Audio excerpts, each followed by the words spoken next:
அதிமுகவுடைய நடந்த காங்கிரஸ் கூட்டத்துல திமுகவை எதிர்க்கிறதுல அதிமுகவும் நாம் தமிழும் ஒரே அளவோட செயல்படுறதுனால வரக்கூடிய சட்டமன்ற தேர்தலில் நாம் தமிழ் கூட்டணி வைக்கிறதுக்கு அதிமுக விருப்பம் தெரிவிக்கிறதா தகவல்.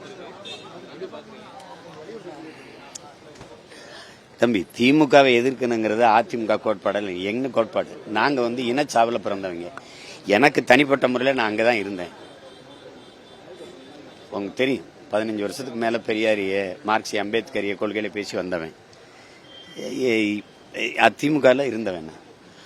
நாங்க உங்களுக்கு தெரியும், 2008 நான் எங்க அண்ணனை சந்திச்ச பிறகுதான் என்னுடைய அரசியல் பார்வை, பாதை, பயணம் எல்லாம் மாறுது. இதுல என் இனச்சாவை சகித்து கொண்டவர்கள், கண் முன்னாடி என் இனத்தை கொண்டவங்க, நீங்க துரோகம் பண்ணிட்டீங்க, இவர் துரோகம் பண்ணிட்டாரு, அடுத்த ஒரு சொல்லி கேட்க வேண்டியல, வாழும் சாட்சி நானே, என் கண்ணு முன்னாடி செஞ்சுட்டாங்க. கொன்னது காங்கிரஸ், கூட நின்னது திமுக. இவங்களை ஒழிக்கணுங்கிறது என் லட்சியம். யார் வந்தாலும் அது எனக்கு ஆதரவா பேசுனா நன்றி, அவ்வளவுதான். தமிழகத்துல சிபிஐ விசாரணைன்றது கேள்விக்குறியாவே இருக்கு. எந்த ஒரு விஷயத்துக்கும் நீ சிபிசிஐடிக்கு மாத்திரம், சிபிஐக்கு மாத்திரம்னா சிரிச்சுட்டு போங்க. என்ன உங்க காவல்துறையில பிரச்சனை? நீங்க சிபிஐ வைப்பீங்க, திடீர்னு என்ஐஏ கொண்டு வருவீங்க. அப்புறம் இன்கம் டாக்ஸ் வச்சிருப்பீங்க, திடீர்னு அமலாக்கத்துறை இடி கொண்டு வருவீங்க. ஒண்ணு இது சரியில்லை அதை கலைச்சு விட்டுரு, அது சரியில்லை அதை கலைச்சு விட்டுரு. ரெண்டே வச்சுட்டு அதுக்கு மாறி அடிக்கிறீங்க. அதானே நம்ம கேட்கறது.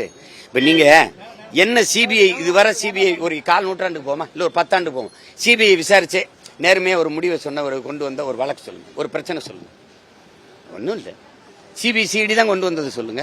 அந்த பாடலுக்காக தான் கைது பண்ணப்பட்டதை நீங்களுமே பேசியிருந்தீங்க. இப்போ அந்த பாடல் அதிகமா பிரபலம் ஆயிருக்கு. ஆமா, எப்படி சொல்ல, அதான் அவன் பேசணும். தம்பி, அந்த பாட்டு துறைக்கு தெரியாது, அவனுக்கு தெரியாது. அந்த பாட்டை பாடினது நான் தான். அவன் சொல்றான்ல, திருச்சி வானூர் நிலையத்தில் உட்கார்ந்து இருந்தோம், அப்ப நான் பாடினேன். பாடும்போது எல்லா சனங்கள்லாம் சுத்தி கூட்டிட்டாங்க. அது ஒரு 7 ஆண்டு 8 ஆண்டு இருக்கும். அது இந்த பாட்டு 30 ஆண்டுகளா அதிமுக மேடையில் ஒளிபரப்பப்பட்டது. ஐயா நாகூரணிபா மாதிரி அது கள்ளக்குடி கொண்ட கருணாநிதி அப்படின்னு ஒரு பாட்டு இருக்கு. அந்த பாட்டுக்கு இணையா அதே குரல்ல வேறவங்க பண்ணது. இதை நாங்க அந்த பாடிட்டு விட்டுட்டோம். அதை அவன் சொல்றான் பாருங்க, இதை நீங்க நடவடிக்கை எடுத்தா எங்க அண்ணன் மேலதான் எடுக்கணும்னு கூட தான் மேடையில சொல்லிட்டு தான் சொல்றான். அதோட விட்டுருக்கலாம். இதுல போய் சண்டாளான்னு ஒரு வார்த்தை வருதுன்றாங்க. ஐயா கருணாநிதி அவர்களே நிறைய இடத்துல பயன்படுத்திருக்காங்க.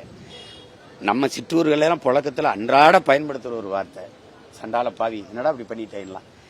எனக்கெல்லாம் தெரியாது. பாஞ்சாலங்குறிச்சி நான் படம் எடுக்கும்போது என் பங்காளி வடிவேல் வச்சு அட சண்டாளா சண்டாளா சண்டாளா அப்படின்னு ஒரு வார்த்தையை போட்டேன். அதுக்கு ஏகப்பட்ட கடிதங்களை எனக்கு எழுதினாங்க. அப்பதான் சத்தியமா தெரியும் இப்படி ஒரு சமூகம் இருக்கு, சாதி இருக்குன்னு. அதுக்காக நான் வருந்தனே பதில் கடிதம் போட்டேன். அது அது ஒன்றும் இல்லை.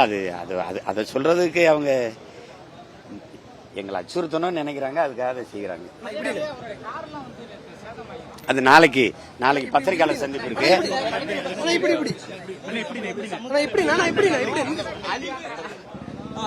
நாளைக்கு 11 மணிக்கு பத்திரிகையாளர். செய்திகளை உடனுக்குடனும் துல்லியமாகவும் தெரிந்து கொள்ள சப்ஸ்கிரைப் பண்ணுங்க.